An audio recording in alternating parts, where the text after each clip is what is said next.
upang pagnilayan ng iyong misteryong Pampaskwa. Pagkalooban mo kaming lahat ng biyaya na kasuklaman ng kasalanan, tulad ng iyong ginawa at gugulong ng aming buhay para sa aming kapwa, ayon sa iyong halimbawa. Sa gayon, kami ay maaaring makibahagi, hindi lamang sa iyong paghihirap, kundi maging sa iyong muling pagkabuhay. Ikaw na nabubuhay at naghahari magpakailanman. Amen. Sa ngalan ng Ama at ng Anak at ng Espiritu Santo. Amen. Matapos ang matagumpay na pagpasok sa Jerusalem, ipinagpatuloy ni Jesus ang pangangaral at paghahatid ng mabuting balita sa mga mamamayan. Nagpakita rin siya ng mga tanda at mga nilala at nagpamalat ng kakaiba karunungan. Ang nagpaglabis na pinabahalag ito ng mga pinunang legyon sapagkat inakala nila na sinisira ni Jesus ang mga kaagaluhan ng kanilang pananampalataya. Kung kaya pangsip sila ng paraan upang siya ay maipapatay, ay nagkaroon sila ng pagkakataon upang mahulog sa kanilang mga kamay si Jesus. At sumapit ang pagdiriwang ng pista ng pinatay na walang nagagura. At sa unang araw ng pista, ay tinanong siya ng mga alagad, Panginoon, saan mo nais na ipaghanda pa namin ng hapunang Pampaskwa?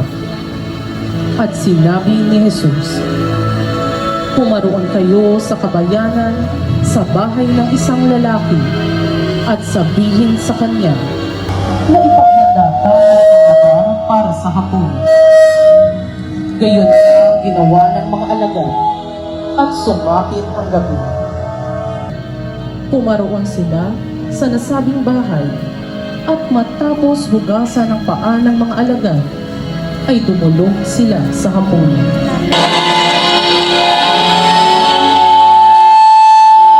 Habang naghahapunan, ay sinabi sa kanila ni Jesus,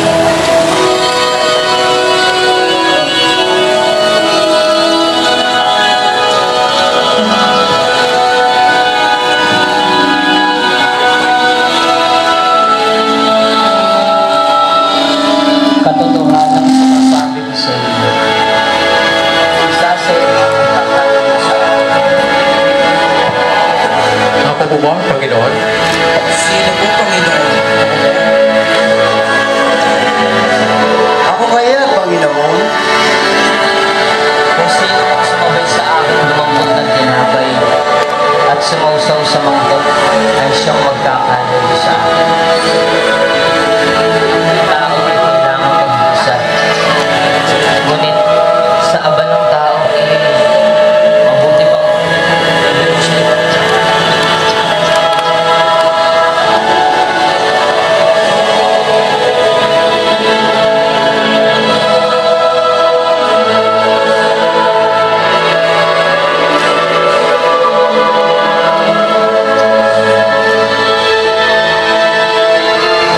Guro, ako po ba? ikaw na mismo ang may sabi. Judas, ang iyong gagawin ay gawin mo ng lalong mabilis.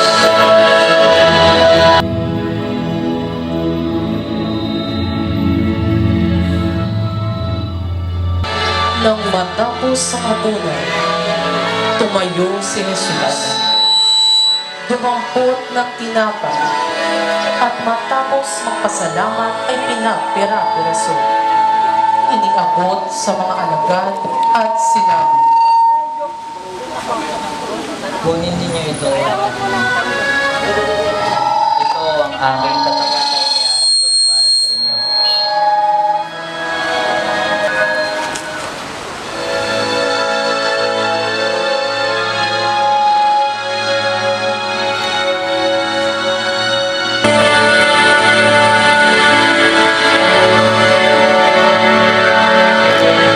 Ito ang sarang ng bago at walang ang aking dugo na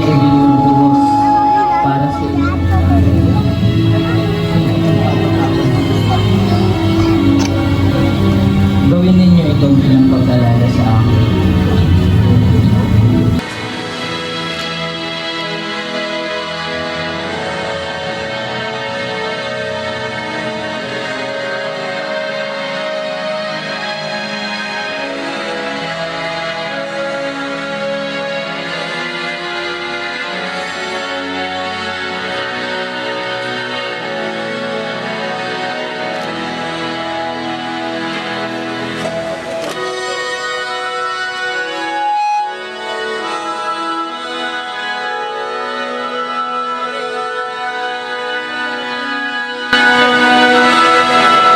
Sinasabi ko sa inyo, hindi na muli ako